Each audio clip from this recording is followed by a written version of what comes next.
الحمد لله وبعد. نشكر سبحانه وتعالى ونصلي ونسلم على حبيبنا مولانا محمد صلى الله عليه وسلم. Aburuganda abarundi genda Allah subhanahu wa ta'ala tumusaba Allah sokusasira ebyengera n'emirembe nabbi waffe Muhammadin sallallahu alayhi wa sallam. Tuyongerayo mu maaso n'ekitabo kyaffe, ekitabo kya Al-Hathu ala Tijara wassinaa wal amal, kitabo kino bagamba nti kya Abu Bakari Al-Khalali rahimahullah. Ekigambo ekigenda okulaba olwaleero, ekigambo ekyokutaano kyekyomumanya ayitibwa Wahabi buni Munabbihi rahimahullah. Mumanyi oyo yali taabi'i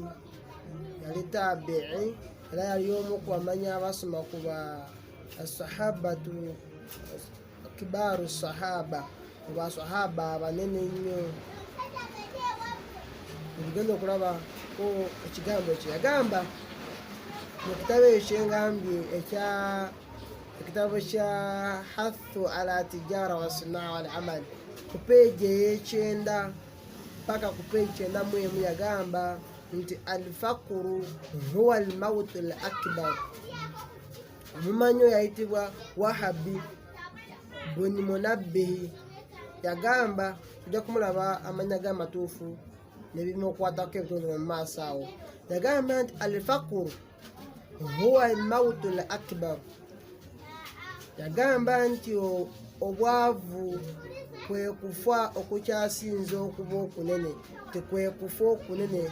Obwavu yagamba alfaqru, obwavu, huwa almautu al akbar, kwe kufa okunene. Ekigambo ekyo omumanyi imaamu waffe Amiru lmuminina Ali ibn Abi Talib, Ali eyali omusika wa nabbi owokusatu, yagamba owokuna yasembayo khalifa yasembayo, yagamba nti alfaqru almautu al akbar. Ebigambo ebyekitiibwa yagamba nti obwavu kwe kufa okunene, naye nga ayogerayo ekigambo kye kimu ekyo. Nabbi waffe Muhammadi sallallahu alayhi wasallam ayogera ku bwavu, yagamba nabbi waffe Muhammadi nti kaada alfaqru an yakuna kufran. Yagamba nti kaada alfaqru an yakuna kufran, nti kaabula katya obwavu bubeere obukafiri, nti kubulawo katini nnyo, so nti omuntu omwavu kumpi abeera mukafiri. Kyayategeeza nti omwavu kizibu nnyo okubeera ng'asobola okuuma eddiini ye, kikisookerako ddala, kubanga omuntu nga talina ssente teyeesalirawo. Batwala mutwale n'olw'omuwendo omutinini asobola okubeera ng'ava mu ddiini n'atunda eddiini ye olw'okubanga talina ku ssente.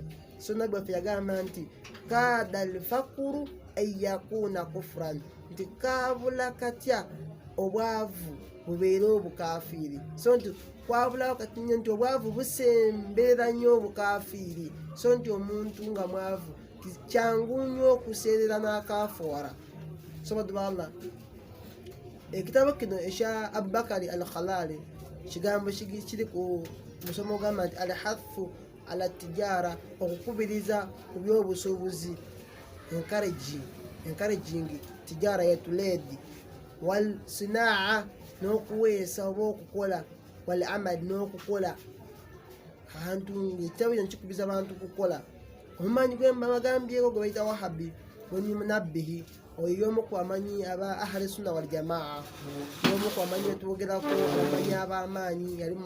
Yali munabbalaga ate nga yali mumanyi ahli sunna wal jamaa, nga yeekwata n'ekitabo kya Allah Qur'ani, ate yali mubamu ku bantu bebayita abazuhada, abantu abaali bava ku duniya eno nga bali ku akhira. Yali taabi'i w'amaanyi nnyo, kuba yasoma ku bakibaaru sahaba, basahaba abasinga okubeera ab'amaanyi. Muwulira Abdullah bin Amru, yasoma ku Ibn Abbas, Abdullah bin Abbas, nasoma ku basahaba bonna abandi bemusinga okuwulirako yabasomako. Omumanyi ono yazaalibwa mu kibuga kye bayita Dhimaaru omwaka gwa 655, n'afiira mu kibuga kye bayita Sanaa'u mu mwaka gwa 738. yawangaira ku mulembe gw'aba Umawiya. Enjogera ku Umawiya bantu abalina irimu ekyasinza okubeera amaanyi mulembe gwabwe ogwo ba Umawiya then netudda ku Abasiya. So yali mumanyi w'amaanyi nnyo, ali mudawulati Umawiya, ate nga abamu bamwogerako nti yali kawanganja mu nsi ya Yamani, omumanyi we gwayita Wahabi buni Munabbihi. Yazaala abaana bamanyi beereere muli ba Mu'karu buni Munabbihi bangi. Amanya g'amatuufu yayitibwanga huwa Wahabi, ye Wahabi buni Munabbihi buni Kamili buni Sijji Abu Abdallah As-San'ani. Yamanya g'amatuufu Wahabi buni Munabbihi buni Kamili buni Sijji Abu Abdallah As-San'ani. Gemanya g'amatuufu.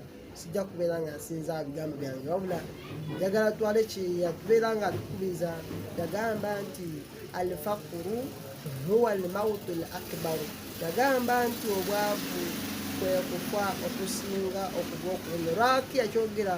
Olw'okuba nti obwavu bukola omulimu gwe gumu n'okufa, ate oluusi obwavu bukola omulimu gw'amaanyi nnyo n'okusingako okufa. Kubanga omufu era naye basaadaakira musaadaakire, buli kimu bamukolera bukolezi, basitula musitule, buli kimu bamukolera. So n'omwavu bw'ati bw'abeera. Tonobe kati ng'asaba kyakulya, tonobe kati ayagala kyakwambala, mwambaze, buli kaseera kumusabira, saba Allah akumalire. So mbakubiriza mwena okubeera nga tukola, tuve mu kulera engalo, tuve mu kubeera awo nga tusabiriza. Nabbi yabeera nga avumirira nga atwewaza okusabiriza. Kikimu ku bintu ebyasinza okuba ebimu mu umma yaffe n'ey'Obusiraamu. Nabbi yabeera nga ayagala nnyo abantu tukole ffenna. So mbakubiriza mwena mubeere nga tukola. Barakallahu fiikum wa jazakumullahu khairan fi dunya wal akhirah.